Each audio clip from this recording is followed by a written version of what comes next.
নমস্কাৰ। আজি মই আহিছো বীৰকুছিলৈ।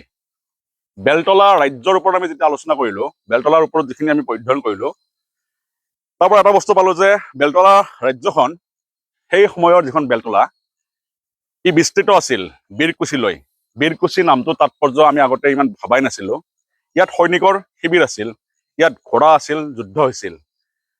বেলতলা ৰজাৰ প্ৰাচীন কালৰ পৰাই ইয়াত তেওঁলোকৰ সৈন্য সামন্ত যুদ্ধৰ কাৰণে ৰখা হৈছিল। জাগাখিনি চালে গম পাব বীৰকুছি অকণমান বেলেগ ধৰণৰ ঠাই। আনকি চিলাৰায়ৰ এই যুদ্ধৰ শিবিৰো এই বীৰকুছিত আছিল। তাতকে ডাঙৰ কথা, এই বীৰকুছিতে আছে শ্ৰী শ্ৰী মা মংগল চণ্ডী থান বীৰকুছি গুৱাহাটী 26। আমি বেলতলা ৰাজ্যৰ সীমাৰ ওপৰত কথা ক'ব খুজিছো। আৰু তাৰ আগতে মই এখন ফলক ইয়াত লিখা আছে, পঢ়ি দিওঁ। এইখন 2013 চনত লিখা। ইয়াত জনাই দিছে যে ইয়াৰ দ্বাৰা ৰাইজক জ্ঞাত জনোৱা হ'ল যে এই দেৱালৰ অন্তৰ্গত মাটিকালি ৰাজহুৱা সম্পত্তি নহয়, বংশ পুৰুষানুক্ৰমে এই দেৱালয়ৰ সমগ্ৰ চৌহদ বেলতলা কোচ ৰাজ পৰিয়ালৰ ভোগ দখলত আছিল ও আজি পৰ্যন্ত আছে। উক্ত ভোগ দখলৰ প্ৰমাণ চৰকাৰী স্বীকৃত। গতিকে জাননীৰ দ্বাৰা সমূহ ৰাইজক জনোৱা হ'ল যে বেলতলা কোচ পৰিয়ালৰ ৰাজ পৰিয়ালৰ অনুমতি অৱশ্যে দেৱালৰ চৌহদত কোনো ধৰণৰ ধৰ্মীয় বা সামাজিক কৰ্মবিধি কৰিব নোৱাৰিব, অন্যথা আইনমতে বিহিত ব্যৱস্থা লোৱা হ'ব। হ'ব দিয়ক। বেলতলা ৰাজ পৰিয়াল হৈ কুমাৰ ইন্দ্ৰজিৎ নাৰায়ণ দেৱ 92 ৰাণী বাগান বেলতলা তিনিআলি। যি ৰাণী বাগানৰ পৰা আমি কালি বেলতলা ৰাণীৰ বিষয়ে কৈছিলো। আমি এতিয়া ভিতৰলৈ সোমাইছো। এইখন এখন ঐতিহাসিক থান। ইয়াত প্ৰবাদ আছে, এটা সময়ত নৰবলি হৈছিল। মই নিজে দেখা নাই গুৱাহাটীৰ, আমাৰ ইতিহাসে কয় যে গুৱাহাটীত ক'ত ক'ত নৰ বলি হৈছিল। সেই হিচাপত যদি সোধা যায়, এইখন থানত প্ৰাচীন ঐতিহাসিক কালত এই থানতো নৰবলি হৈছিল। এতিয়াও দুৰ্গা পূজাত, অষ্টমী নৱমীৰ সন্ধি পূজাত ইয়াত ময়দাৰ হেনো, মই চেনেলটো খুলি লৈছো, ময়দাৰ নৰ বনাই বলি দিয়া হয়, প্ৰতীকীভাৱে। আৰু বেলতলা ৰাজ পৰিয়ালৰ কুলপুৰোহিত আছিল তান্ত্ৰিক পূজাৰী কামাখ্যাৰ ৰমণীকান্ত দেৱ শৰ্মা। সেই ৰমণীকান্ত দেৱ শৰ্মা তেওঁ আছিল শেষতে ইয়াৰ যিটো সন্ধি পূজা তেওঁ নিজে কৰিছিল। এতিয়া এই প্ৰাচীন থানখন মই ভিতৰলৈ গৈ আপোনালোকক অকণমান মাৰ দেখুৱাই দিম। এই মন্দিৰে অবিহনে এই বেলতলা ৰাজ পৰিয়ালৰ অসম্পূৰ্ণ। এয়া মাৰ ভিতৰত আছে, আপোনালোকে চাই ল'ব পাৰিব। আপোনালোকে দেখিছে এয়া মাৰ প্ৰাচীন বেদী। আপোনালোকে চাই লওক দেই। এইবিলাক কাপোৰগীয়া বস্তু। বেলতলা ৰাজ পৰিয়ালৰ এক প্ৰাচীন মন্দিৰ। ইয়াৰ পৰাই ৰাজকাৰ্যৰ বিভিন্ন পৰিচালিত হৈছিল, মন্দিৰৰ পূজা পাতল হৈছিল। এটা পৰিৱেশ, বীৰকুছিৰ এই পৰিৱেশটো বৰ বেলেগ ধৰণৰ পৰিৱেশ। ইয়াত এই যে চাউনি এটা পাতিলে এনেকে এটা ৰক্ষা কৰিবলৈ ৰাজ্য। এই বীৰ হ'ল সেই সৈন্য সামন্তসকল, আৰু কুচি হ'ল শিবিৰ। এই বীৰকুছিয়ে আছিল বেলতলা ৰাজ্যৰ এটা সীমা, উত্তৰ পূব প্ৰান্তৰ এটা সীমা আছিল বীৰকুছি। ইয়াৰ পাছত আমি বাকীকেইটা সীমাৰ বিষয়ে ক'ম, বলক।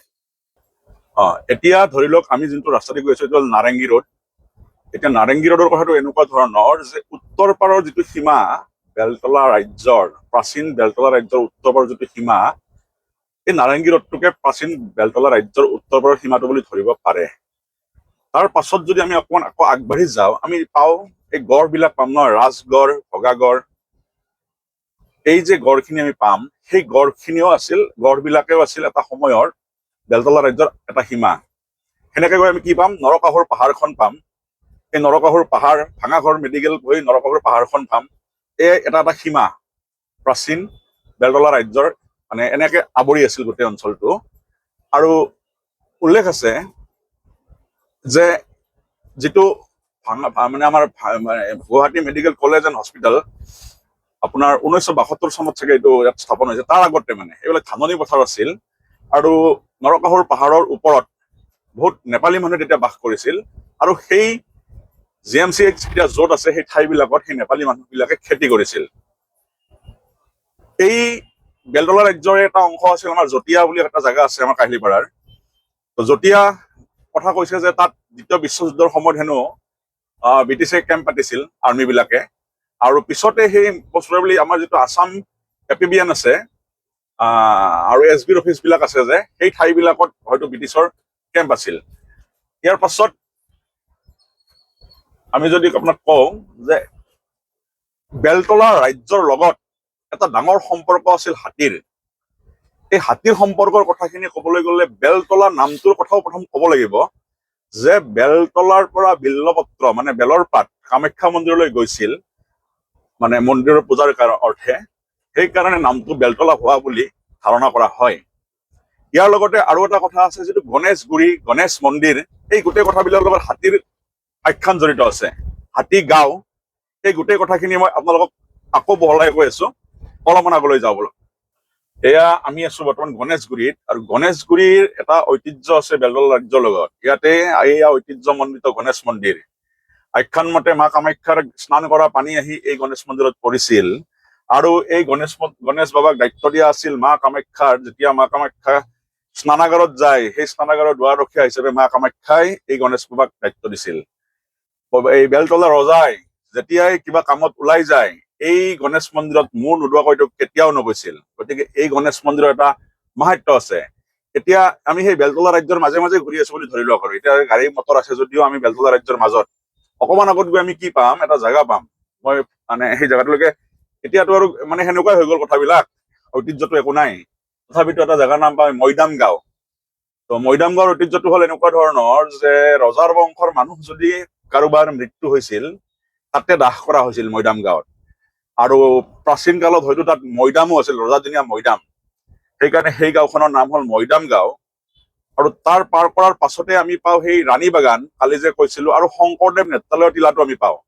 এইবিলাক এটাই অংশ আছিল তেতিয়া।